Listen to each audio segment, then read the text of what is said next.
This is the original esport racing game. This is iRacing.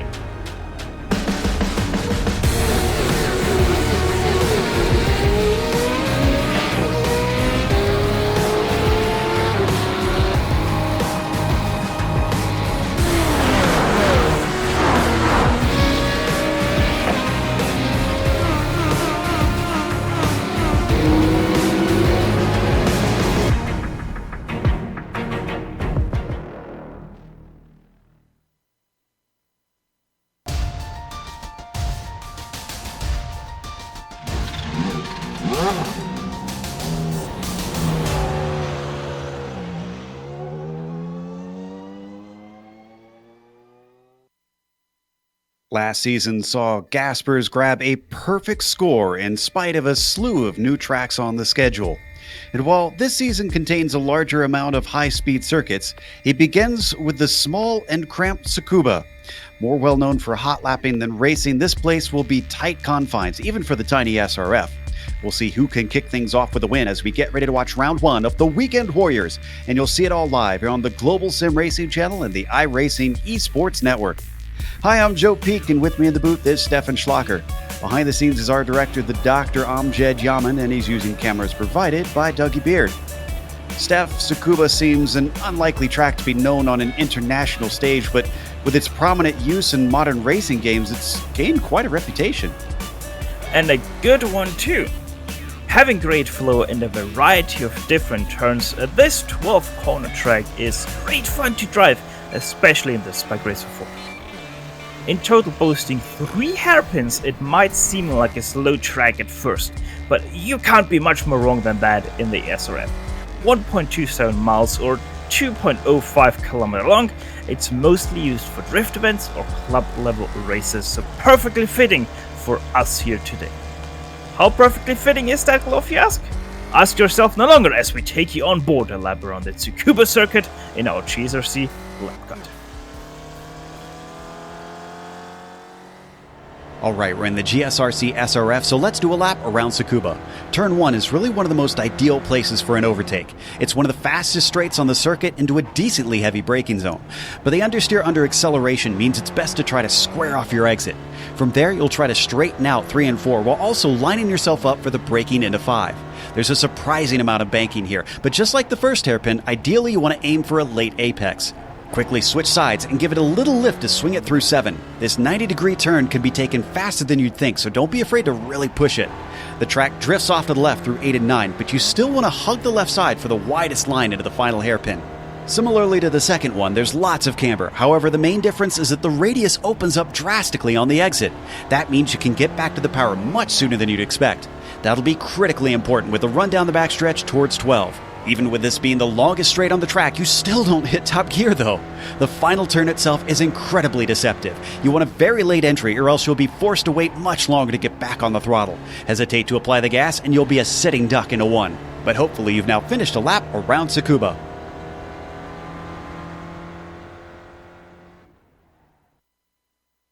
There's a very quick lap around Tsukuba Speedway. And of course, this weekend is brought to you by the Sim Stickers. Whether it's button boxers, steering wheels, or keyboards, they have you covered. You can find out more about them at simstickers.co.uk. The Weekend Warriors have been sponsored by them for a little while now, and we're hugely appreciative of their support and help with this series. Definitely go show them some love when you get the opportunity. Let's take a look at last season's championship, though. The Spec 1s wound up heavily in favor of David Gaspers. Now, Daniel Sadro was incredibly consistent himself, but Gaspers essentially took what was effectively a perfect score, barring any sort of bonus points or penalty points. He finished in first in all of the races that weren't dropped. Jerry McAreevy, Elson, and Haycox round out the top 5, and Ian Haycox brings us well into the Spec 2 championship. Steph? Yeah, and Ian Haycox obviously did win that one. What a surprise, I know. But it wasn't with little contention. Bob Kern actually only 25 points behind. He did put up a great fight throughout the season, but only came short in the last race there. Geoff Jacobson 50 points behind, so evenly spread the top three there at the very end. One United Kingdom, two United States, but back to the United Kingdom once again for Ed Doherty. Fourth place went to him, 57 points behind, only just managed to not get that third place at last step on the podium there. Adam Bradshaw already quite dropped there, 121 points behind Ian Haycox, rounding out the third UK driver in the top 5 of the Spec 2 class. And not much has changed in terms of the race details. We are still running a 12-round season with 3 drop weeks, and it is still a 40-minute race, which means you can expect 1 pit stop. They also continue to ration those points, which means that the winner will always get 100, and the last place driver, no matter how many cars show up, always get 25. And they do have penalty points for each incidents that they accrue, which you can rack those up around here over the course of this race. They have a spare car waiting for them if they need it, and hopefully they won't need it too much. It's going to be pretty cramped, especially with the number of cars that they have competing today. Now, we hope you catch all the excitement here on the iRacing Esports Network each and every week. If you want to make sure that you catch it each and every week, all you got to do is subscribe. It should be a big red button that says subscribe. If you haven't done that yet, click that. You won't miss a moment here on the Weekend Warriors. Right now, and qualifying provisional pole belongs to Miroslav Juracek. And Daniel Sadro is following him close behind. With it being a very short lap, no surprises here, Steph. It is only 2/100ths of a second between the first two. Yeah, and taking this further down, the top 22 drivers are within a second of first place of Miroslav Juracek, who did put in a fast lap time now. Actually, no, never mind. That was slower. But no, the top 22 drivers are within a second of Miroslav Juracek, which not only speaks for the shortness of this track, but also how tight this field is as always. Expect lap traffic certainly going to play a part in this race because of that, as we watch James DeBoer sitting in 5th, currently working his way around. Actually had the pleasure of racing against James as well as Miroslav earlier this week. Just yesterday managed to sneak a race in, and of course they both outpaced me by a large margin. James hailing from Club West like me, but getting a slipstream from Sandberg and Gehan up to the final corner. Sandberg goes a little bit wide, tucking it back in. Tabor takes the regular racing line. Is this going to be a fast one for him? Looks like no such luck, so he does not improve on that 5th place.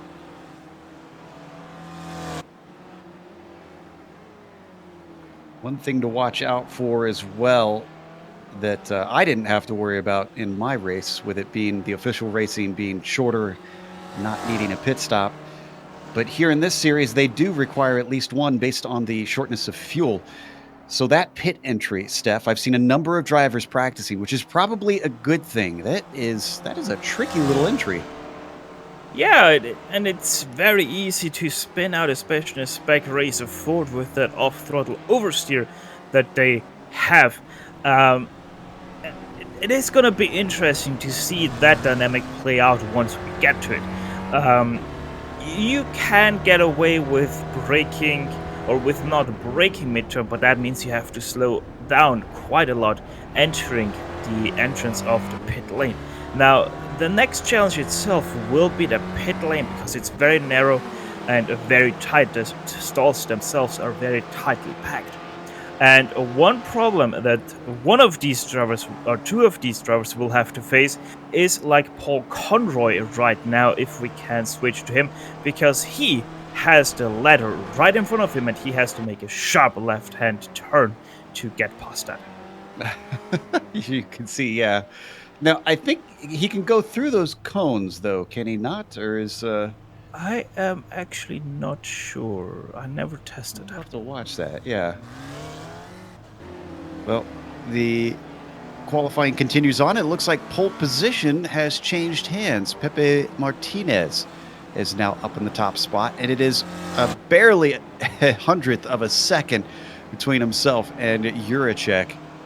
It continues to be incredibly tight up on the podium spots. We're not sure if Gaspers is going to be showing up today. I believe he said that he didn't really intend to and is going to take a short break. That will certainly open things up with him being the dominant force thus far. You can see Daniel Sadro following around Bob Kern, who seems to be locking up into one of the multiple hairpins around this lap. Yeah, and the hardest, you could call it a hairpin nearly. It is a 180-degree corner, is the one that Daniel Sadro is going through right now. And Stevie Ray, where's Stevie Ray actually? Yeah, he is in the pit lane right now. The interesting thing about the last turn is it's not so much about the entry, but much more about the exit of that turn, because the last part of that turn is so much tighter than the entrance that you really have to be good at knowing where you're allowed to accelerate. Otherwise, you're gonna run quite far into the grandstand. Now, we mentioned there's a Spec 2 championship. Now, that is determined by iRating, and if you want to know who is a Spec 2 driver, look for the number on the car. Anything 200 and above is Spec 2. Nico Schuk is currently our pole sitter in that. And is that his brother or some relation? We saw Tony on screen. But the 287, currently the highest qualifier in that Spec 2 race. Edward Doherty's not too far behind. In fact, he's 2/1000ths of a second behind. So that is a very closely contested pole in itself. Well, they would both come out of the DH club, and they both have the same liveries, so you wouldn't probably lean too far out of the window to be saying that they are brothers, or at least related. Yeah, we'll try and see if we can get some confirmation from them, figure out if there is a relation there. Here's a new name that we haven't seen. Loki. So where does he's from the International Club, and I'll have to check to see where exactly, because obviously that is a wide swath that encompasses around the world, sort of a catch-all that iRacing uses for anything that isn't a regular club. Eric Sandberg currently in 25th, coming across to finish his lap with a little bit of damage on the car, but this is one place where aerodynamics really won't matter. Do you really want to talk about aerodynamics in the Spec Racer Ford? Well, they count on the draft tracks. I'll say that. Yeah, you can. You could say that. By the way, Loki out of Moscow.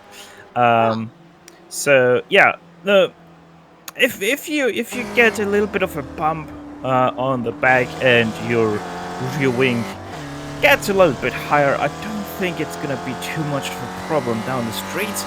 I don't know how much that affects the balance of the car and makes these hairpin turns easier or harder.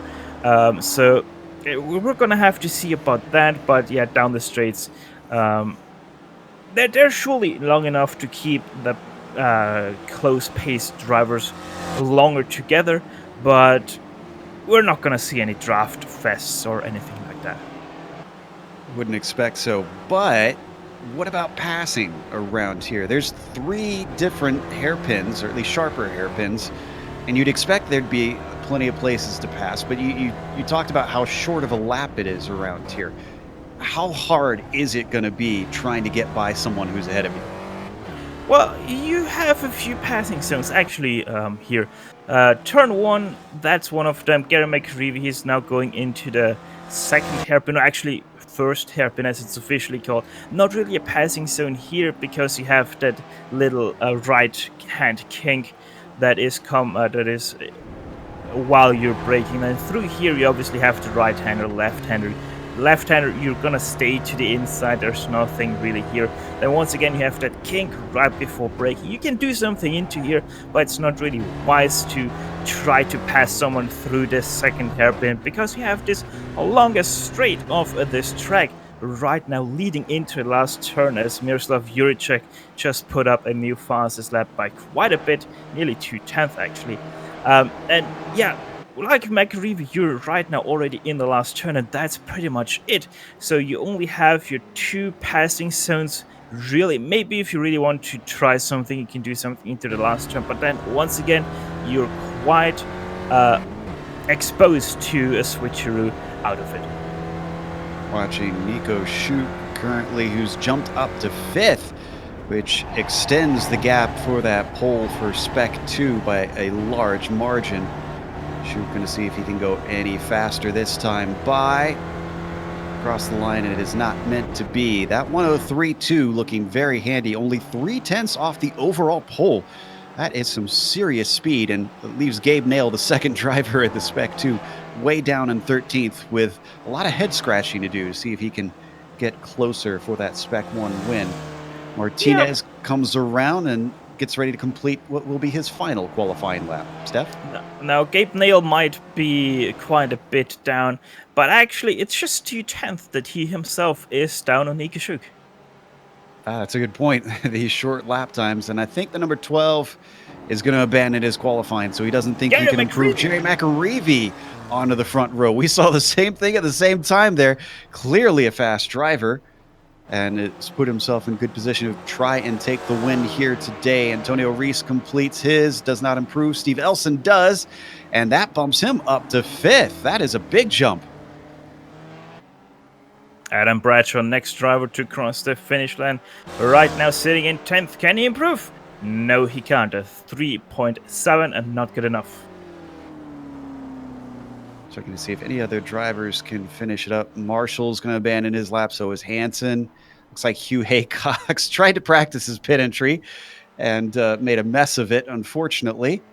Eric Sandberg also coming in. I think we've had everybody across the line who can at that point.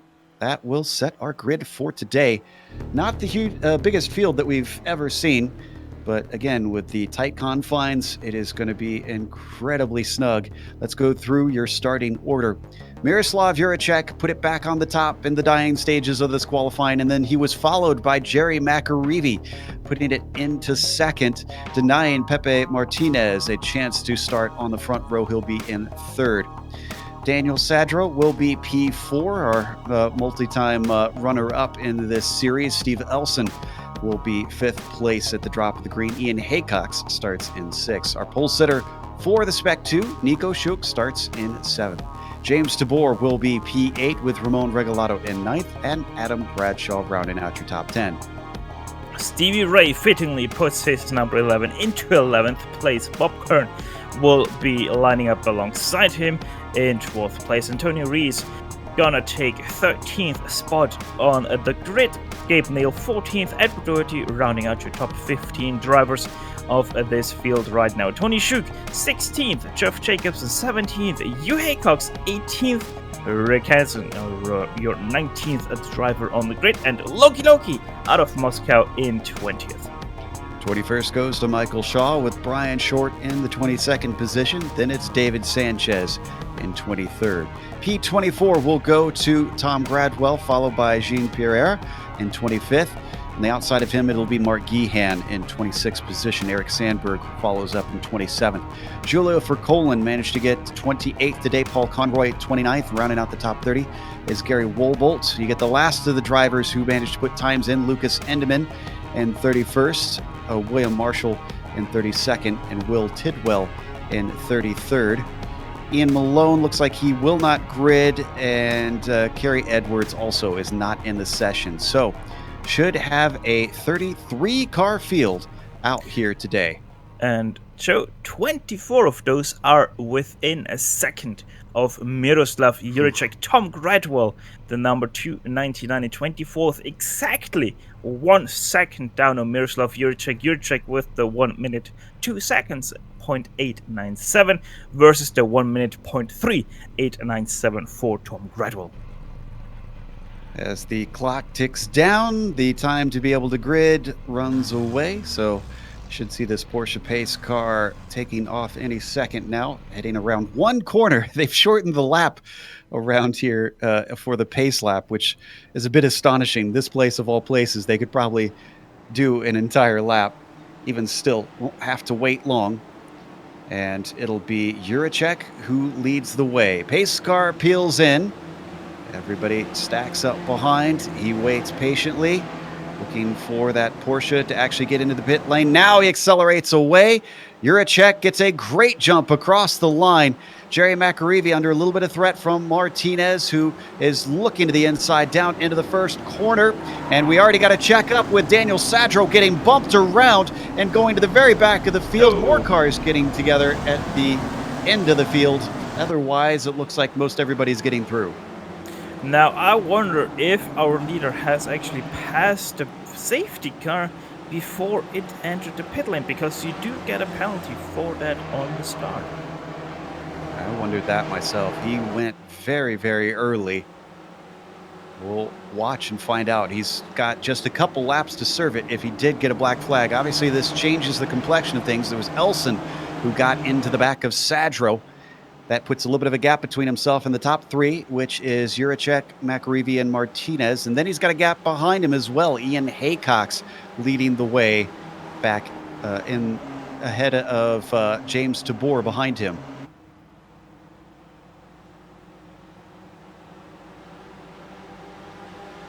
Completing lap one.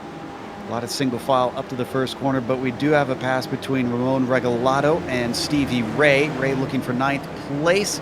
He gets the inside, but that also opens the door for Antonio Reese, who has a look at it, but unfortunately he runs out of track, so he'll have to stay put in 11th. Ooh, Ray going wide though. There goes that spot right back. Yeah, and he nearly also lost the spot to Antonio Reese, but he didn't get the drive off the corner, so he has to stay behind for one more lap. But Stevie Ray really looking up to that 9th place and says, I won. I said the top three had broken away. Well, not so anymore. Steve Elson has re-caught them. Oh, just behind them, look at the pass attempt from James Tabor on the inside of Ian Haycox into the final corner. Long right-hander with that shallow entry. Oh, I thought it was going to hurt him. Instead, it hurts Haycox. He's out into the gravel, spins off to the side, and now he's trying to wait for an opening as he's finally able to get going.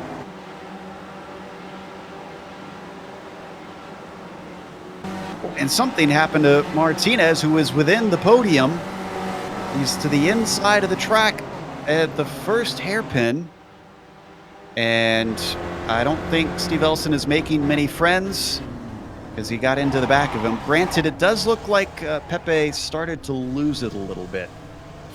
Yeah, Pepe went straight ahead and then really wanted to cut back onto the apex and yeah, created that awkward situation a little bit by himself, but Steve Elson also to blame there, or mostly to blame there, because yeah, just a target fixation, I would say, there on Steve. Now we're going to watch what happened to Sadro here out of the start-finish line at the green. Yeah, that looked a little ambitious from Elson on that one. Yeah, I'm willing to give Elson the benefit of the doubt on the second incident, but that first one, I think he'll have to raise his hand.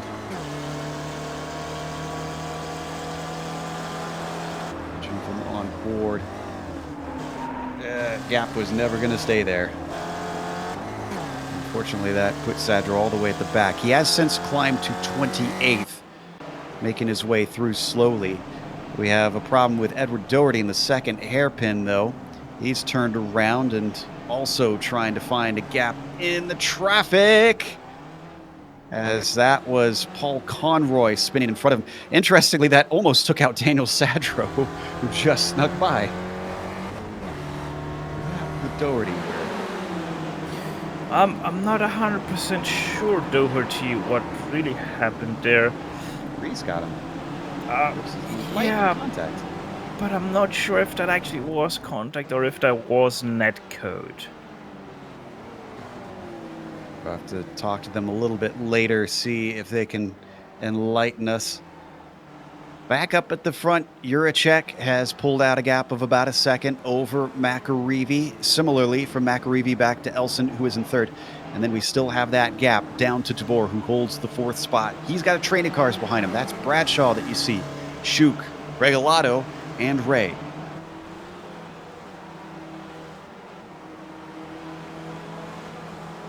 Yeah, and since we're on lap 5 already, we can pretty much confirm that Juracek did not get a penalty on that start for passing the safety car. Drivers really pushing it into some of these corners. We saw a big puff of smoke, someone locking up in that group. Couldn't quite make out which driver it was. Bradshaw a little bit under threat from Nico Schuk coming into the final corner. Schuk with a shallow entry, hoping for something, but it doesn't appear. They come off to complete another lap with 34 minutes left to go.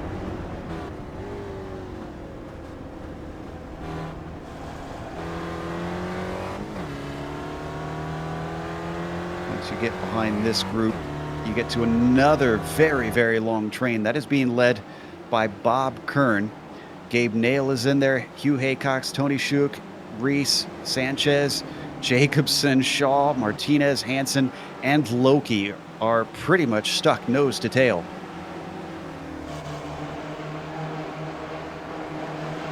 Ooh, looks like a good run from Hugh Haycox on Gabe Nail. Is Nail going to defend? He takes the inside down into the final hairpin. That's a lockup from Bob Kern ahead of them, causing that smoke. He manages to make the corner, and as they exit out, Nail keeps himself safe with a nice run. I'm not sure though how much longer Gabe Nail can actually stay ahead of Hugh Haycox. Hugh Haycox really putting down the pressure on Gabe Nail, and seems like Nail has to start defending more and more over Hugh Haycox, and then you have to ask yourself, is it really that good to be defending that hard over one position? I'm sure he thinks he can hold on to it with how tough it is to pass around here.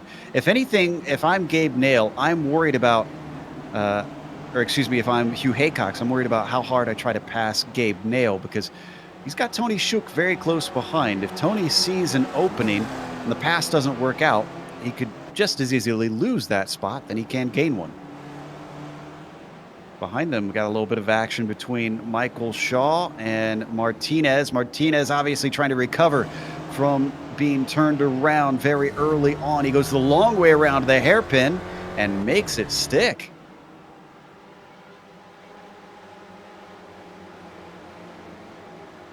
As all this is happening, McAreevy has closed in on the back of Juracek. It's been as close as 0.3 of a second. Tony Schuk on the outside of Hugh Haycox trying to make the pass for 11th. Doesn't succeed. What did I tell you? I thought that Tony was going to be trying something. Oh, and another problem for Martinez in the same corner. This time it was his own doing.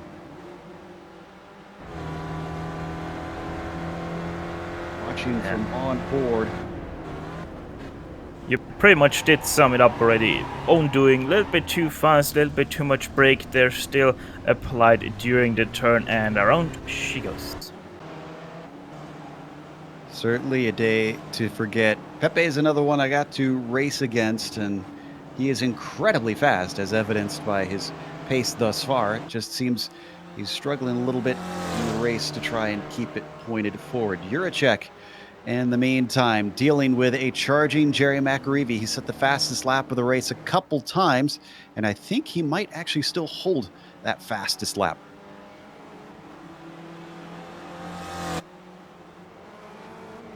They come up into the second hairpin.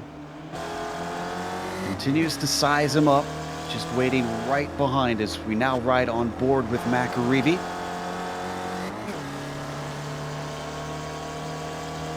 I wonder if Jerry needs to start thinking pit stops. Since Stevie Ray didn't pit in yet, I would say there is nowhere yet for those guys to pit. Do you see William Marshall coming back out, but that looks to not be a scheduled stop. So that's one driver that's been in and out. Let's go to Gabe Nail, though, because he's in a nice battle for 9th place, and I think he's going to get it over Bob Kern, and a great run up to the final corner. Yeah, very interestingly, Hugh Haycox made his mistake to release the pressure off Gabe Nail, and Gabe Nail immediately went onto the offense. against Bob Kern and overtook him just now. Almost went 3 wide for Oh, Rick Hansen. 17th. Rick Hansen's trying to Oh. save it. Oh, but he gets turned back straight. That's going to be severe damage for Ian Haycox with a hard hit. The ever so helpful Ian Haycox turns him around very nicely, but gets a lot of damage himself. Thankfully, to the side of the car.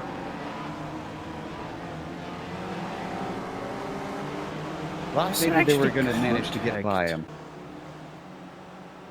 Well, and Daniel Sadro has caught Pepe Martinez. Two drivers heading opposite directions. Martinez losing it a little bit coming out of the corner. That car seems to be struggling. Wonder if he's overheated the tires slightly. Are we going to get a 3 wide situation? Because Sadro to the inside of Loki now with Martinez following as Ian Haycox looks like he has to get that damage repaired. He ducks into the pits. That's going to give multiple positions in just a couple corners to Daniel Sadro, who's now up to 17th. Who is that in the back there? That was Gihan. Hard into the wall.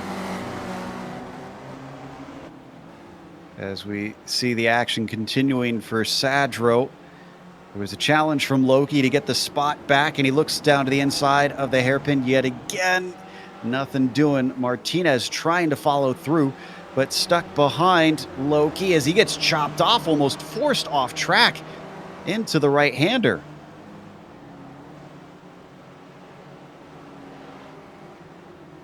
Oof, you can see how much stronger Martinez is on the brakes, though.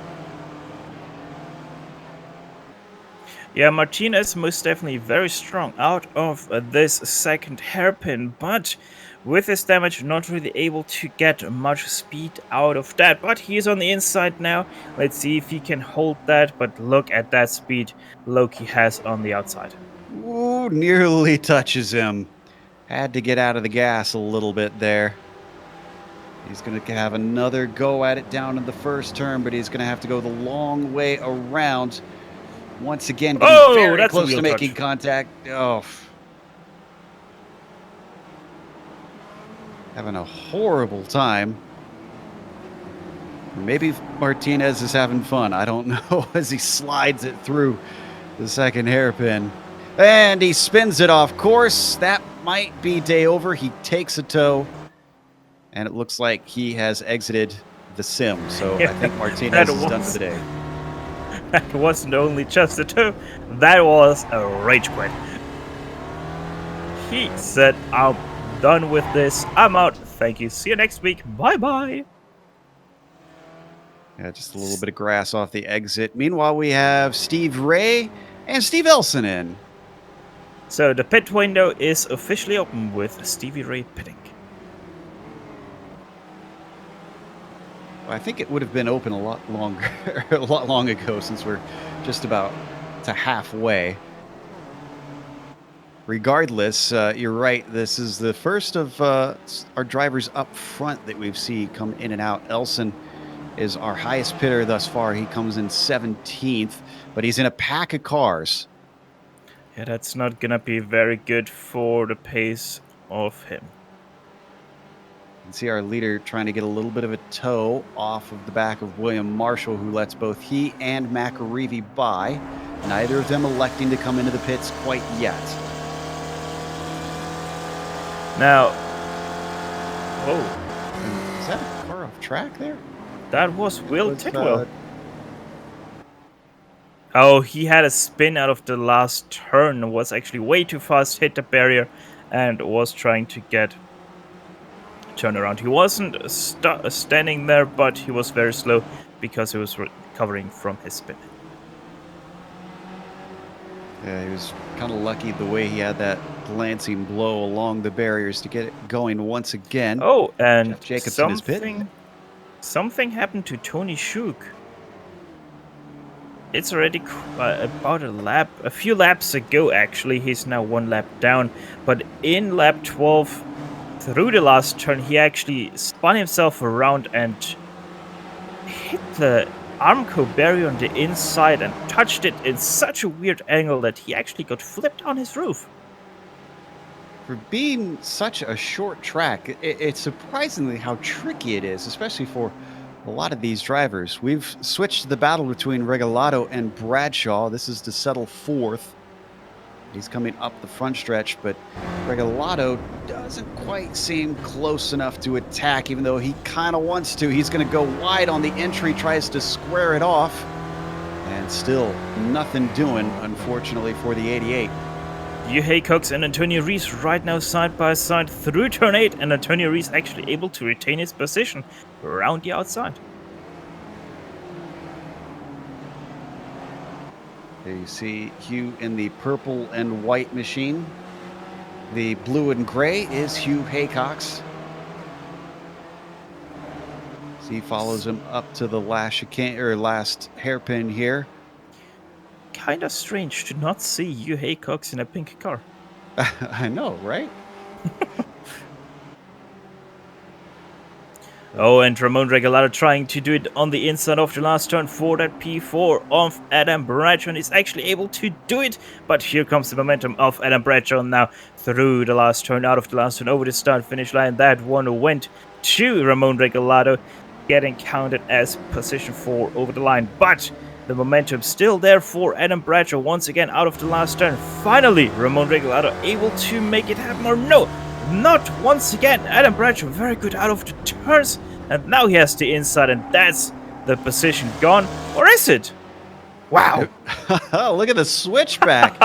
What a move by Regalado. Saw that one coming, set himself up perfectly, and now he is fully ahead. Bradshaw's not done with trouble yet. Here comes Nico Shook behind him. Nico starts to back out by the time they hit the brakes.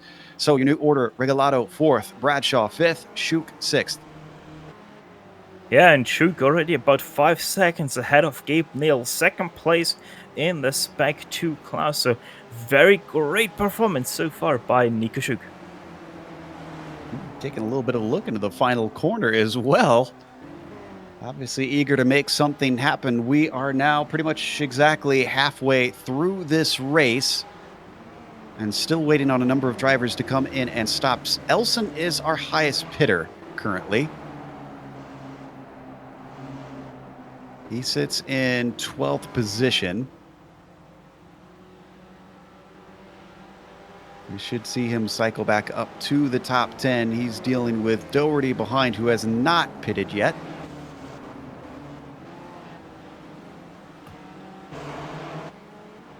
Oh, Nail! Gabe Nail just lost another spot. Or was Antonio Rees already ahead of him? No. Nail did get overtaken by Antonio Rees. Where did that happen? That actually happened through the infield hairpin. Wow, that's brave stuff. Not easy to execute passes there. Gabe Neal actually ran wide there. He did outbrake himself, ran extremely wide, and Antonio Rees said thank you very much as he now drives into pit lane. All right, so Antonio looking for his stall. Thankfully not behind the ladder. As he brings it in. We haven't been watching a whole lot of it, but I can just update you that McAreevy has been hanging on to the back of our leader Juracek, but not attacking yet. He's within about consistently half a second of the number 84. Speaking about being half a second, that's exactly how much you need to cover 3 cars in that 4th place battle. That is Ramon Regalado, Adam Bradshaw, and Nico Shook fighting it out right now on the backstretch for that 4th place. See if Nico elects to come in and pit, see if he can jump them in the stops. He ducks to the inside, but that is not a pit entry. He stays out on track. All 3 of them do. Continuing on into lap 19 now.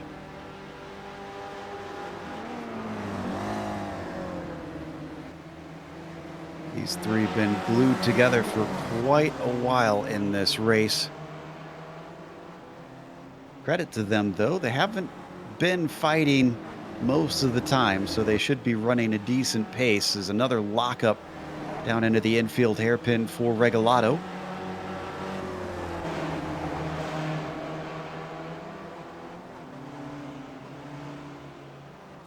Looking like a snake, just working their way through these various curves on this tiny little track. And now onto the longest straight on the track.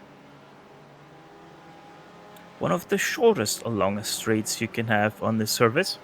It really is. Shuk really likes that early entry into the final turn. Yeah, I can see how that makes him faster. He's braking a little bit earlier, really shoots for that first apex and then really rolls through the turn. He actually has a lot more mid-turn speed than Adam Bradshaw. That always gets him very close, but he never really can get a drive off the turn to challenge Bradshaw for that 5th place. Can give you a little bit of an update that Doherty also has pitted. So no longer hassling those who have in the mid-pack. As we watch McAreevy follow up towards the final turn. Both he and Juracek not electing to come in. Tabor also staying out.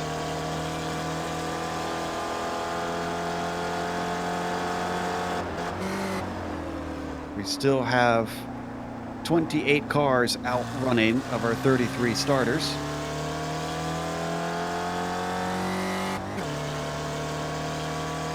Interestingly, we haven't seen a whole lot of traffic for Juracek and McAreevy. Oh, looks like Hugh Haycox has ducked off. He's taken his pit stop. He's already been overtaken by Elson, so Elson will remain our highest pitter. Stevie Ray goes by. Haycox now pulling out. I think he should be ahead of Antonio Reese, it looks like. Oh, and something's happened to Loki. Turned around at the first hairpin. That was all his own doing there. Little bit too fast into the turn and then just spin. That was Rick Hansen, yeah, that we saw go by, and Stevie Ray along with him. That was for position. Stevie Ray will actually get by after Hansen had to slow up. Watch the Plains driver's perspective as he sees this car come across the track.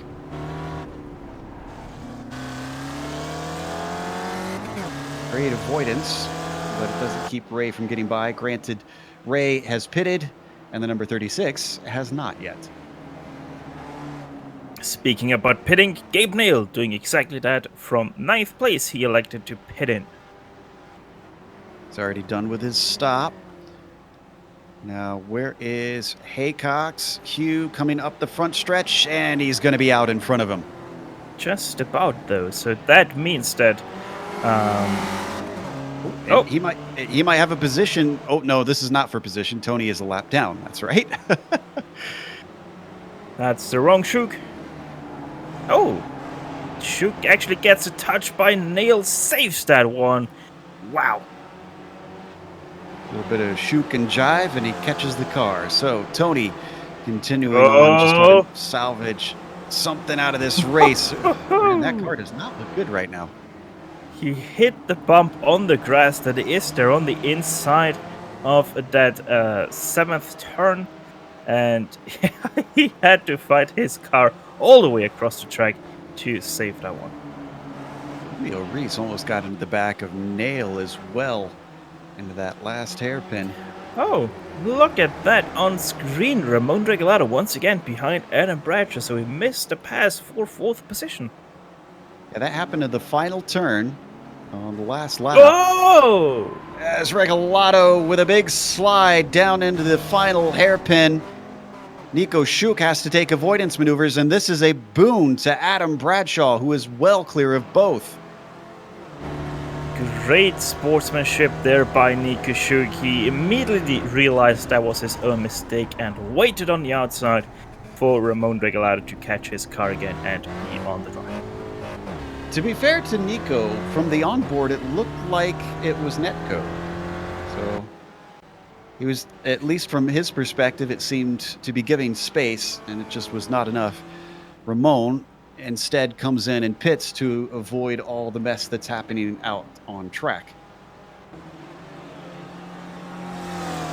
Steve Elson, who was one of our earliest pitters, still clearly in a good position as he continues to pass drivers who have pitted.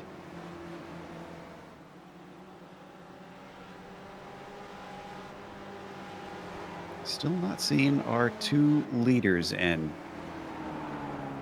Surprised at McAreevy hanging exactly where he is. I'd be curious, Steph, to know whether he's pushing hard to stay here or if he's just biding his time. I think Jerry did realize that he is faster but can't make it happen. Or probably knows that he can't run away from Juracek. So all he's doing right now is saving fuel as much as he can to make it happen through the pit stop. Do you think you could save a whole lot of fuel here? Oh, most definitely, especially if you know how to roll in and through turns. I think you can save in this car quite a lot of fuel. Meanwhile, Rick Hansen is off the course. This is... Oh, and he had someone with him. A damaged car. Oh, it was Will Tidwell who was inside, who was trying to let him by, and Will lost it and swung right into the 36. My goodness. One could argue that Will Tidwell was paid to take out Rick Hansen there.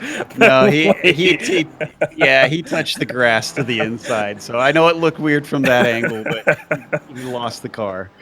Yeah, he went. Poor Will. I think he lost his footing a little bit there, Will Tidwell, and ran right over that curb, sending his front a little bit into the air and the rear, which made him lose exactly that.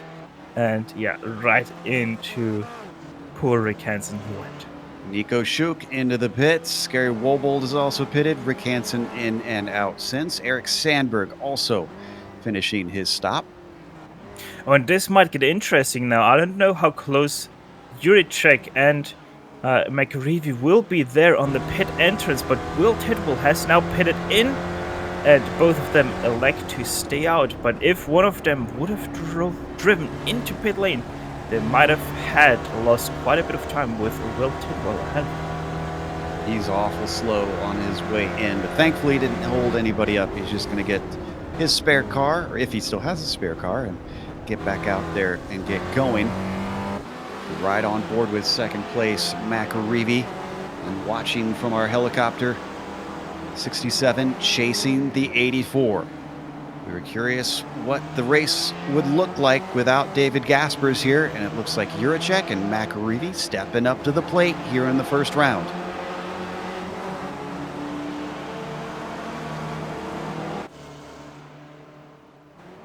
I'm gonna start that game, but the question is, what would have been if Sadra wouldn't have spun out in turn one? And there's actually two cars standing on the outside of the last turn. Stevie Ray, Mark Gehan, and Eric Sandberg all got involved in an incident on the final corner.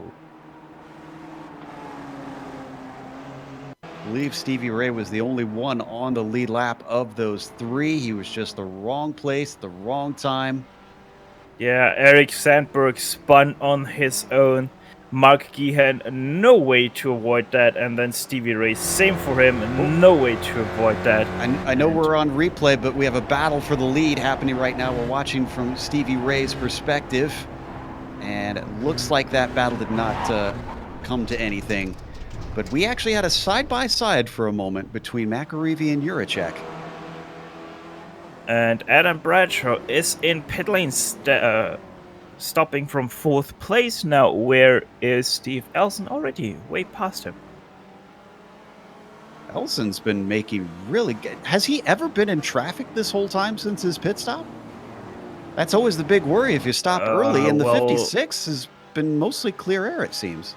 He is right now, as the leaders are pitting in, are both pitting in. Yes, both of them are pitting in. Very interesting by McAreevy. Are they pitted in? Sorry, I couldn't resist. Miroslav Juracek leads Jerry McAreevy down to the very front of the pit lane. Tabor is going to follow them. Sadro stays out. This is interesting. Oh, McReevy ever so slightly missed his braking spot for his stall. Probably only lost a tenth, if even that. But also a longer stop for him. Very interesting. Oh, Jurček spun! Jurček catches it. His shorter pit stop might have saved him. McReevy, though, has the speed off the corner. Oh, and he gets chopped off. Ooh, he might have something to say about that one. Granted, Jurček was drifting over for a while. Let's watch. Just right out of the first corner. Maybe pushes it too hard. Or no, the curb. He bounced off the curb, it looks like. Yeah, that's a bit of a Pruitt fade, I'd say, from Miroslav. So it didn't really cut across in an erratic manner to cut off McReevy. Even still, that was awful close. Sadro is in, by the way. Oh, Jurček with a bad mistake now through the last turn. Able to keep up his pace, though. But he lost a little bit of ground to McReevy, who tries very hard into the first turn.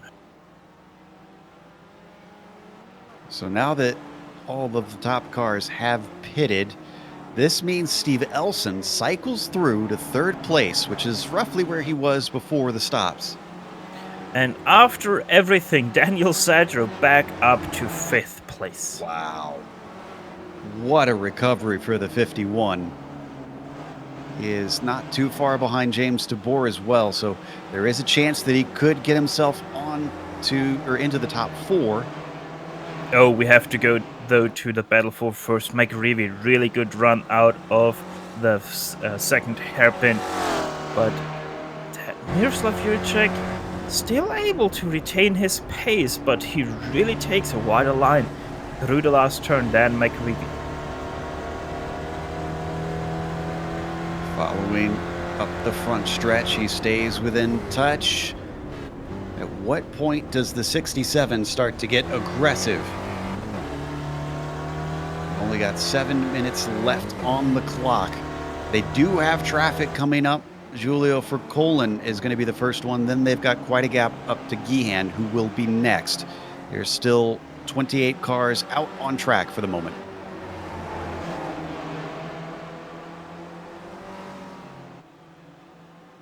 Oh, that's a bad line for McReevy. Loses a little bit of place now, but able to retain his speed.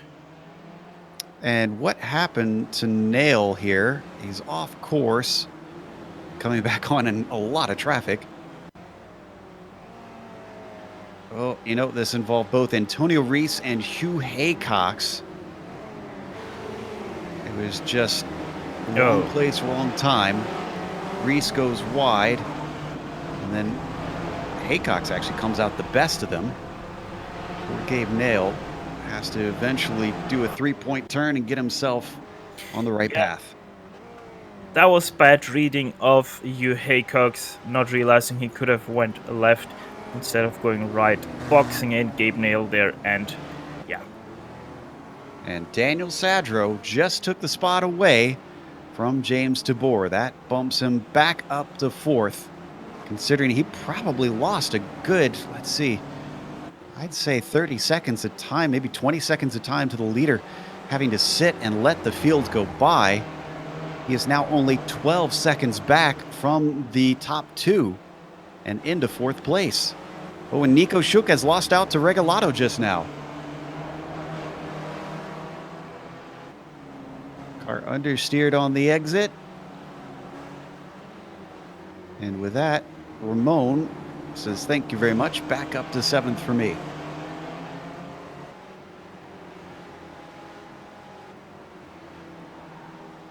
Five minutes left to go now. Haven't seen anything from McReevy and Jurček lately. Starting to suspect that if Jerry had anything, he would have done it by now.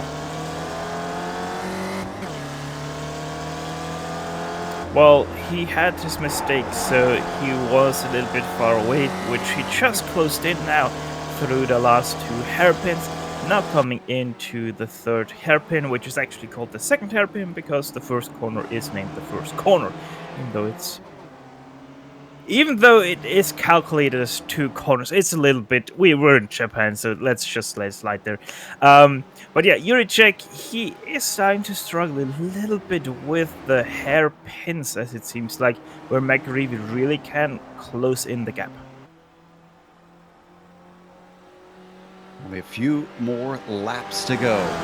McAreevy, the green and white car that you see second in line as he closes in behind Miroslav Juricek, the black, teal, and orange machine, the number 84, up in first currently. Juricek has been doing a phenomenal job fending off McAreevy. A few mistakes here and there, and has not given it up quite yet.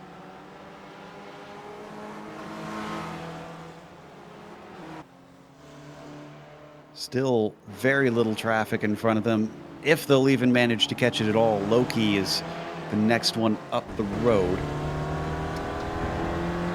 We have a problem with Ed Doherty. He's losing multiple positions, and he's got a spin in front of him. That is nail into the wall.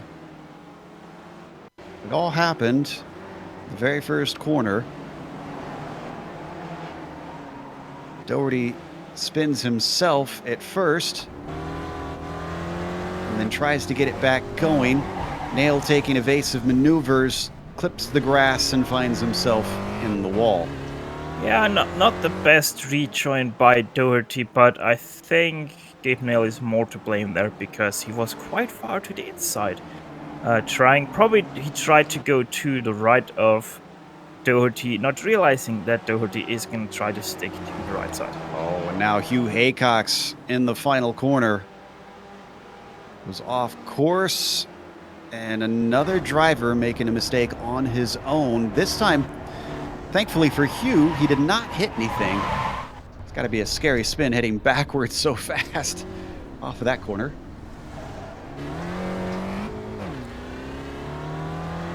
Something happened to Antonio Rees as he just disconnected off the server. And Loki did as well. Well, Loki didn't Oh, you know what? Loki had almost a carbon copy of Hugh. The main difference being that he actually got the wall. Unfortunately, so damaged he had to tow. And Antonio Rees, the thing with him was, I think he might have been already out of his T car and had no more spare cars, and thus decided to end this race. You're right on board with McAreevy. They're going to get the white flag this time by. Pretty sure they still have 2 to go because this lap is only 1 minute and 4. No. 2 laps to go this time by. Brain was thinking 2 to go. Mouth said white flag. Out of the final corner. Look at the wide entry that McAreevy tries to set up to get himself the launch. I don't know if it's enough, though. Juricek went rather wide there on the exit of the final turn, but no harm and no foul. McAreevy back up to the back of Juricek. Not missing much through the rest of the top of the field. This is really our closest battle, interestingly enough. How aggressive is Jerry willing to be? The UKNI driver has been absolutely hounding Juricek pretty much the entire race. He dropped back early on, closed in behind him. Now he's to the inside. Oof. I think Miroslav left the door open a little bit for him there. Jerry is trying it. That is right now his chance to win it, or not win it, but don't take that second place for granted. Out of the final turn. Now the white flag waves for these two. He is keeping his foot in the gas. McAreevy trying everything to try and get the car close enough to attempt to pass. Doesn't happen for the first turn. Now they head down towards the next hairpin. Looks a little bit too far back to me through here, but he starts to close every single time. A puff of smoke from Juracek as he too pushes the car to the limits to try and hold him back. 90-degree right-hander. Not many opportunities there. Both of them swinging through. McAreevy losing out yet again. His opportunities fading. He is going to have one crazy good run out of this last corner to have a chance into the final turn. He does stay with him. This is a pretty decent run, and it looks like Miroslav knows it. He immediately covers off the inside. Don't think this is going to be enough. All he has to do is stay solid through this final corner. McAreevy looking for the over-under just in case, taking it wide into it, powering through it, but it is not enough as Miroslav Juracek takes the win here in round one for the Weekend Warriors. Elson finishing in third, ahead of the driver that he tipped around in the very first corner, Daniel Sadro, who recovers to a fourth place.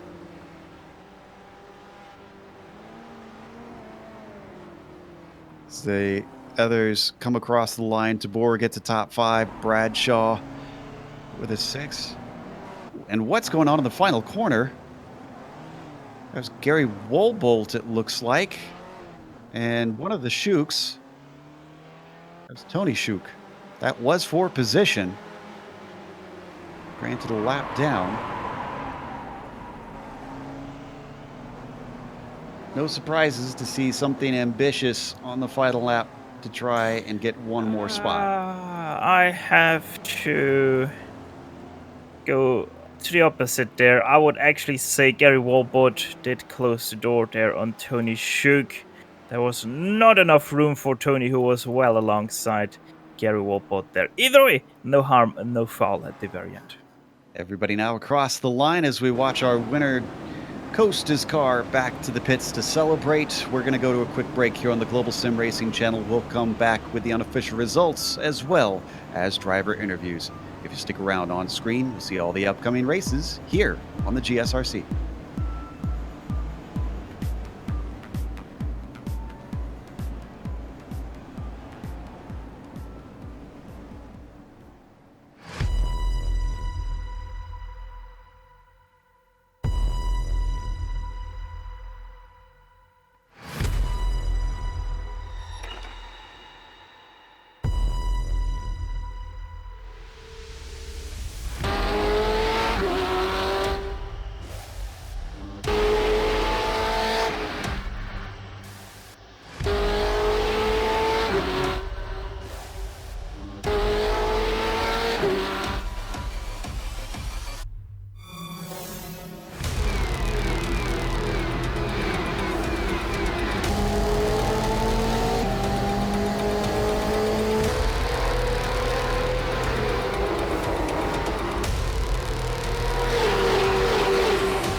Welcome back to Tsukuba. We just watched round one of the Weekend Warriors presented by Sim Stickers. And in the end, the first round was won by Miroslav Juracek. He just edged out Jerry McAreevy by 0.3 of a second at the line. And they, of course, outpaced Steve Elson, even with his early pit stop. Certainly allowed him to continue on in his third place with a fifth place start, but he might have a few drivers to talk to with multiple contacts. Daniel Sadro was one of those who recovered to a fourth place. James Tabor was behind them in P5. Then you've got Adam Bradshaw in 6 and Ramon Regalado in P7. Nico Shook took the win in the Spec 2, the number 287, the first of that lower class to manage to come across the line. He was 8th overall. Ian Haycox was 9th, and Jeff Jacobson was 10th. 11th place went to Michael Shaw, starting from 21st overall, so 10 positions gained for him. Stevie Ray, the 11th, started in 11th and only finished in 12th place, so he lost one position there from his starting grid. Hugh Haycox finishes in 13th after mid-race trouble hit him very hard. Same thing for Gabe Neal, started in 14th and finished in 14th. So you would say a very uneventful race. You wouldn't be much wronger because Gabe Neal had quite the troublesome race here today. Bob Kern, 12th was his starting position, finishes in 15th. Garrido Sanchez from 2030 went up to 16th, 51 seconds behind our leaders, also the last car on the lead lap. Edward Doherty 17th, Tom Gradwell 18th, 19th went to Giulio Forcelin, who started in 28th overall. Rick Hansen, your last car in the top 20, starting from 19th. Then you get to Gary Wobold and Tony Schuch, who came together in the final corner, squabbling over 21st. Wobold got 21st, Schuch 22nd. Eric Sandberg was 23rd with Mark Geehan in the 24th spot. Will Tidwell, unfortunately, looks like he had a lot of dramas today, including some with drivers that were not on the same lap as him. He wound up 25th, 2 laps down. Lucas Endeman was 26th, and Loki with his late race incident DNF'd in 27th. Antonio Reese also a DNF in 28th. Paul Conroy was P29, and Pepe Martinez didn't make it through much of the race. He winds up 30th. William Marshall was 31st. Brian Short was 32nd, and Jean Pereira was 33rd. Malone and Edwards did not start today. Now, we have our second place driver ready to talk to us. Jerry McAreevy joins us. Jerry, it looked like you were very close on pace to Miroslav, but just not able to do anything. But you had one moment where you had a hope for a pass just after the pit stops. Talk to us about what happened coming out of the first corner. Hi, guys. Oops. Everything okay? Yeah, sorry, my crew chief was going off there. No, I think Miroslav made a wee mistake, and to be honest, so did I. I kind of got a wee bit alongside him. I don't even think he knew I was there. So I had a few half chances. It was a good race, but I think overall he was a wee bit quicker. You certainly gave him something to think about at the end. It looked like you were trying to size him up for a pass into that first turn. Your line was very, very different in the final corner. Was that intentional? Probably just lack of practice on my part. Well, then I was giving it more meaning than there seemed to be there. Tsukuba, obviously an incredibly short track with not many places to try and pass or draft anybody. But much of the season is different from what we saw last time around with some very big tracks. How do you think about this schedule coming up? Do you think more wins, or a win rather, is on the cards this season for you? Well, I certainly hope so. I'm really looking forward to this season. It looks like a really good lineup. So, yeah, we'll see. Obviously, work permitting for the Weekend Warriors, but yeah, I'm really looking forward to it. Yeah, we hope we get to see more of you. Last season, we ran the moto layout of this course. Did you like this one better without that extra chicane? Yeah, I prefer the 2000 layout. Good stuff. Well, I don't blame you on that one. Certainly has a good flow to it. Congratulations on a podium today, and hopefully we'll get to see you more. Cheers, guys. See you later. That was Jerry McAreevy second today. Steph is caught up with Gabe Nail. Yeah, a very unlucky Gabe Nail involved in a few incidents here today. Gabe, how would you sum up your race then? At first, I was actually like, I mean, from practice on into quali, I was really, really just not confident. I was like, man, this is going to be a terrible race. I'm not going to do very well. But I saw that after quali, I had ended up putting up a decent quali lap in, and for at least for the class, I was qualifying pretty decently. And at the beginning of the race, Ed ended up getting taken out, and I was like, "Oh man, that's sucks for Ed, but that's a free place for me in the class." And I was battling it out with Hugh, just kind of like I wasn't really defending or anything like actively on track, but I was kind of watching in my relative, and he ended up getting an undercut on me, and I was like, "Dang, I didn't think he would get it because I tried to pit the next lap right after." And then I was kind of betting on Antonio to try to make a little bit of trouble for Hugh, so I could end up getting past Hugh as well while Antonio was overtaking him. But I guess Antonio must have he messed up something really bad, and he went off track, and everything just kind of unfolded from there. And it was just a little bit of irritation going for the last 10 laps. I was just like, man, that really sucks. But I mean, Ed ended up running out of fuel, so it was a bit of a lucky break because I got third in class, so I was happy about that. But it was definitely a crazy race, to say the least. We didn't even catch that with Edward running out of fuel. So, yeah, third place still. After all the troubles you've went through this race, a very good result, I would say. Yeah. Now, next week we have Road Atlanta, the short version of that circuit. How are you looking forward to that one? Oh gosh, that's gonna be a little bit crazy. I mean, I think the short version might be a little bit better than the long version, because I remember doing the long version last time, and it ended up one of the scariest things I've ever done in a spec racer, which is 3 wide into the chicane, like the ending chicane. I was like, oh dear. It's probably one of the scariest things, but I think it's gonna be fun. Road Atlanta is pretty fun in this car, so looking forward to it. And we're looking forward to seeing you once again on the track here in the Spec Racer Weekend Warriors. And once again, congrats on your third place, Gabe. Thank you. That was Gabe Nail, 14th overall, but third place in the Spec 2 Championship show. Yeah, we can't play down that race in the race, if you will, because it's incredibly important to the Spec 2 drivers. We'll try our best to cover it when we can. But a big thank you goes out to our sponsor, especially for allowing us the chance to cover this series. The Sim Stickers, of course, can be reached at simstickers.co.uk. Make sure and reach out to them, check out their wares, and go grab some stuff if you're a sim racer, because they could be a huge help to your setup. Also, a thank you goes out to iRacing for putting us on IESN. Subscribe. All you got to do that is click on the big red subscribe button on their YouTube page.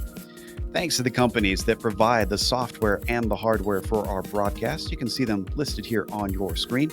And additional thanks go to June Lalonde, who provides our wonderful music. See the screen for how to get a hold of more of her great work. Thanks to the team today, Stefan, Amjad, and Dougie. If you'd like to find out more about GSRC, including upcoming races, you can find it at globalsimracingchannel.com. We're also on social media. Twitter is at GSR Channel, Facebook is Global Sim Racing Channel, and Instagram is GSRC_Graham. As we mentioned, the next race that we're heading to is Road Atlanta, but you can see it is the short version, so it's a little bit more compact. It's a little bit more like what we had today. That'll be Sunday, September 22nd at 3:45 p.m. Eastern. We have upcoming races for other series listed on the screen, so check those out and mark them down on your calendar. But until next time, race clean, race hard, and we'll see you on the track.